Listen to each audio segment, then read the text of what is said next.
Yeah, we said, we're going to put you in a wire, lift you way up there. And VFX takes over and so you're going to get ripped apart. And she's like, I am down. Let's do it. So she did do that wire. The Boys is known for blood, explosions, and incredible stunts. I spoke to stunt coordinator John Koyama about how those stunts are really pulled off and which one was the most difficult. This fight it's brutally grounded, even with superpowers. How did you design the impact choreography to feel enhanced but not too cartoonish? Yep, that's the difficulty, right, in this world when you do things like this, especially when it's on this particular show, The Boys, because Eric Kripke, that's his number one thing, is keep everything super grounded. Even though it is a bunch of superheroes fighting each other, the difficulty is making that honestly realistic and taking into account their powers. Right away, the note was epic battle. There's some revenge factors. There's a lot of story here. There's a ton of first times in that fight. That was Kripke's main thing. And also, he wanted to just destroy that Flatiron office. He's like, just destroy it. By the way, there was over 950 squib hits from special effects in that one shot. A lot, like just tons of squib hits all over that place. But with that being said, the Annie versus Deep, and then Butcher and Black Noir, and then obviously MM comes in, A-Train comes in. I mean, it was epically fun to do, but keeping it grounded and realistic. Yeah, there's so much storytelling. Like there's so much between Annie and Deep. And then Black Noir flying for the first time. But then Butcher with the Jeffrey D. Morgan character, the Kessler, he's dealing with that whole thing in the middle of the fight. And then the Black Noir and Butcher fight had to be epic as well because Butcher is on V and Black Noir is a soup and he's flying now and they're all badass. So it is a challenge to keep everything grounded, but that being said, it's also kind of an open canvas for us to play around with and explore new things and keep everything fresh. In keeping that grounded, I go back and forth with Eric Kripke a lot and get notes in from like Evan Goldberg and Seth Rogen. Everybody kind of has their little notes and whatnot. And also, once we start rehearsing with Carl, with Nate, with Chase, with Aaron, Laz, all of them, everybody has their own notes that pertain to the overall story, but also what their characters are going through at that moment as well. So it's pretty refined when we get down to actually shooting it on the day. We do a ton of rehearsing, ton of pre-vising, and then we lock in what everyone agrees on, and then we shoot that. It's an ensemble cast, and each one have their own style and flavor. And that's what we have to make sure we keep the integrity of that so that everything stays fresh, everything stays to character, everything stays realistic, and everything stays different. When it comes to powers like Starlight's energy burst, what's coordinated on set and what's left to VFX? Yeah, it's good. Great question, man. Obviously, at a show like this, like myself and Stephen Fleet, our VFX super, who's amazing, we are hands-on with each other basically on a daily basis. It's exactly that. When we start designing, we read the pages, obviously, and then we start designing the fight. And then as we design the fight, and say like Starlight, for example, if she's using her glass and whatnot, then obviously those are light rigs that we use on set. And then what happens is Fleet and team come in and they enhance that in post.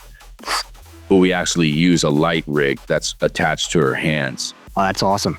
Yeah, so there is a reference for VFX. And there's also timing involved for people to react. They can react to something. And when she flies too, right? In season 4 now she flies and she keeps getting better. She's evolving. So we use wires, and then when post, VFX either enhances that, erases the wires, and it depends on the speed as well. Sometimes they do a fast blur. If it's a fast move, it's generally, we call it a salmon jump. You'll hear Stephen Fleet and Kripke and we use that term a lot here on The Boys. A salmon jump is just organic. It's like Ant Star just kind of does like a little jump, and then VFX just takes it over because it's such a fast blur. On a scale of 1 to 100 on the stunt meter, what would you say the degree of difficulty is to do that type of scene? Oh man, that's a bigger sequence, obviously. And from my perspective, from the stunt side of things, it's a lot of choreography. It's a lot of wire work. It's a lot of rehearsing. It's a lot of pre-vising. It's a lot. I'd say it's up in the high 80s, if not 90s, man. What about on a scale of 1 to 100, the degree of danger? I would say that was probably up in the 70s, 80s because of all the wire work and actors involved in a lot of stunts as well. Well, when you have actors performing their own stunts and fighting, there's a danger factor in that. In that particular sequence, there were some pretty heavy-duty wire gags that were dangerous. Jen Murray, who doubles Starlight, the one where she went up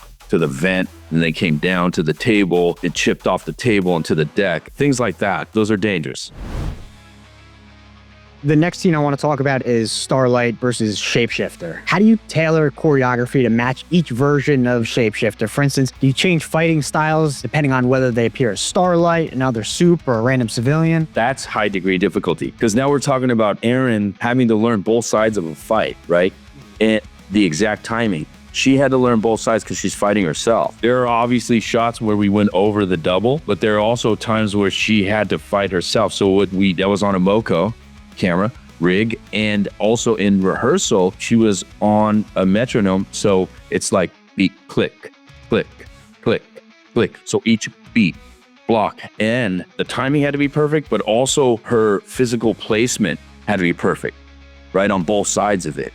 So she had to be exact in timing and placement of everything. And then she was Starlight on one side, and then she was Shapeshifter on the other. So we did runs on the Moco with her on this side, and then another pass with her on this side, and just kept doing it. A lot of rehearsing, a lot of work for Erin, for sure. How much work does Erin have to put in for both sides like that? Man, I want to say she put in at least 3 weeks, probably a month. But at that, at one point, she came in every day a week. And then, maybe a couple, 2 or 3 times a week. And that's getting her as much as possible within her schedule, because she's obviously a lead and she's in front of camera a lot. So trying to work that in the schedule and her rehearsing.